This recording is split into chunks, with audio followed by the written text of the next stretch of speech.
back to the channel. Welcome back to Vlogmas Day 20.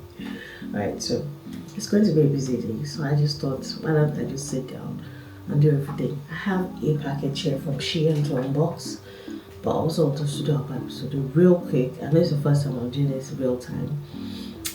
Yeah, so let's just jump right into that and then we'll unbox today's package. Alright, so today we are looking at Luke chapter 20, and from verse 1 to 8 we see something very interesting. This chapter starts with violence. We see Jesus being questioned, and obviously his authority comes into question, and this question is coming from no one else but the religious leaders. They ask, with what authority are you doing these miracles? And then Jesus refers them back to John the Baptist. Obviously they decline to answer, which exposes their hypocrisy. From verse 9 to 19 we see the parable of a wicked tenant. So it's a parable of a landowner who leases out his land to a farmer, and he sends his servant to go and collect fruits. This is a parable told by Jesus. Obviously it's a parable of how God eventually had to send his son.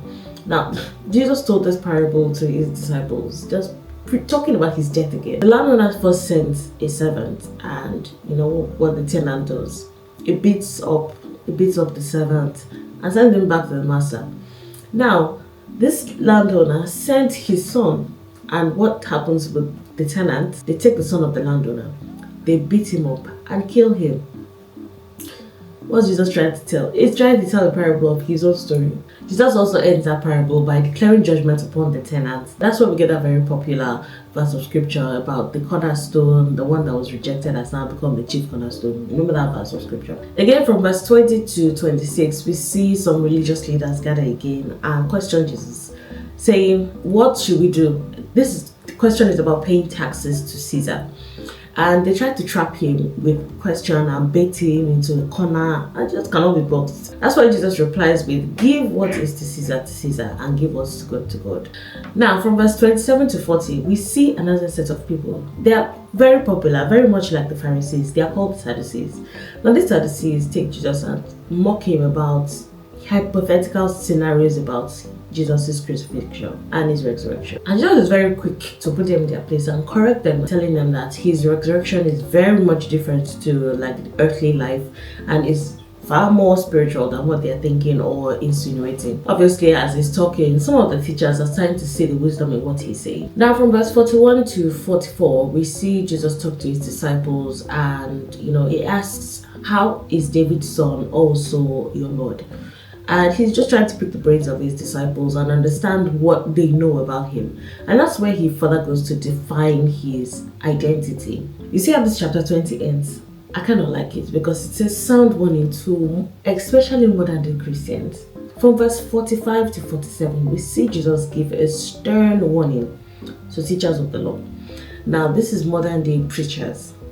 And also, in a way, I think, to us, the congregation. Jesus specifically wants the people to know God for themselves, to hear God for themselves, and be very cautious about religious leaders who exploit vulnerable people, religious leaders who love statutes and recognition. Be very, very wary of them. And the verse of scripture also ends by Jesus saying that there will be severe judgment for these people, for this set of people who mislead the flock of God. Word of warning.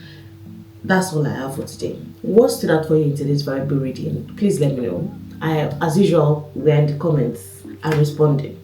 Let's go. Unboxing from Shein. This unboxing is in a 2-pack full, so this one came earlier than the box. I ordered some more cushion covers. Now these cushion covers go on the ones that I have here in the living room, and it just serves as extra protection. These ones are the plain ones, so they're just plain, and I got these in the set of 4.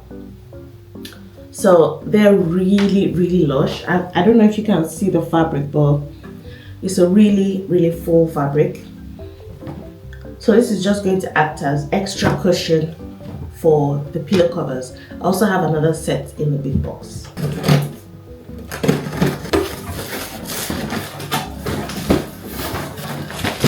There's a lot in there. Alright, so I ordered some more Christmas decorations, but I don't think I'm going to be using them this year again. I'm just going to keep them in storage for next year. This is the other set of pillowcases I was talking about.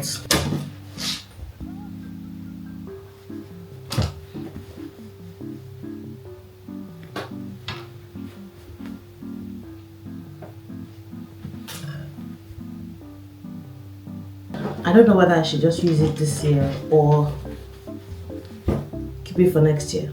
I don't know. I don't even know if I want to set this up now, but it's supposed to be like a tree, Christmas tree. I'll put a picture on the side so you can see what it's supposed to look like.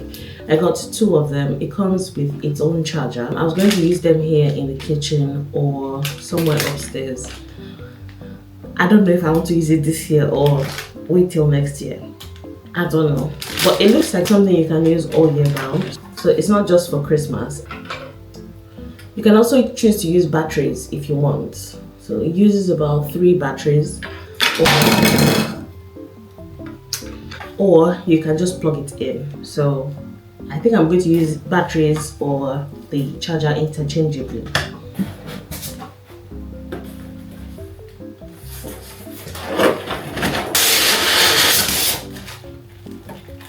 I don't even think I know what this is. I don't think I remember. Okay, I remember now. These are my glass sets. I'm also planning on using them as dessert sets. So they're going to go in my kitchen here. I love them.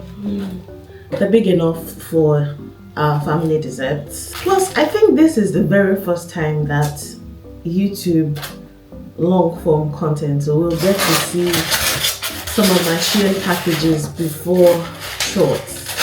This is probably the first time this is happening. I also got some more vines. These are 12 in a pack. So you guys have seen that I haven't put up any vines yet. I still have them somewhere. And my vases, I've not put up any vase. Everything is just, I've not put up any decorations yet. Just frames, that's it. Like I said to you guys when I was setting up this house, this is by far the longest that's taken me to set up and fully settling in a space. Now I got some more lights. This is very similar to what I have on my steps, and they're battery operated, and you can also use them all year round. So I got 3 of them. I plan to use them with these vines just so that I have a little more aesthetics around the house. I don't know if you guys know about this perfume set. Have you seen it on Shein or have you used it? It smells divine. It's very affordable, but the smell, and it's, my god, get it for yourself and see. The name is, I don't know, this is it. Take a screenshot. You see this one in particular, my favorite. My favorite is the 40, but you see the 68. Oh my god. My favorite is 40. It's the 41, and it has plum, black amber, vanilla, and woods. Such a mature scent. I can spray this on my body, but I intend to use it for the house. But I can spray this on my body. Finally, we have these 2. They are lamps. They're electric candle lamps, and that's because I have moved from using candles, just burning them, because apparently I've been informed by my gadgetor that they're not very good burning the candles. Like the fumes from the candle are going straight into my lungs. So I have found a solution, because I love candles, I really do. I found a solution. It comes with a manual. You also get some bulbs. This is one. There's another one. And then you get the lamp. You can increase the height of the lamp to whatever height you want. You also have some settings on So you can turn it on, increase, reduce, and use the light if you want. But I think the heat from the bulb is what melts the candle and gets it fragrant. So you're not breathing in the fumes from the candle. That's the solution I found, because I still have quite a lot of candles in this house and I'm not throwing it away. Okay, so that's it. That's the whole unboxing from Shein. Thank you so much for watching. I will see you guys in Vlogmas Day 21. Bye.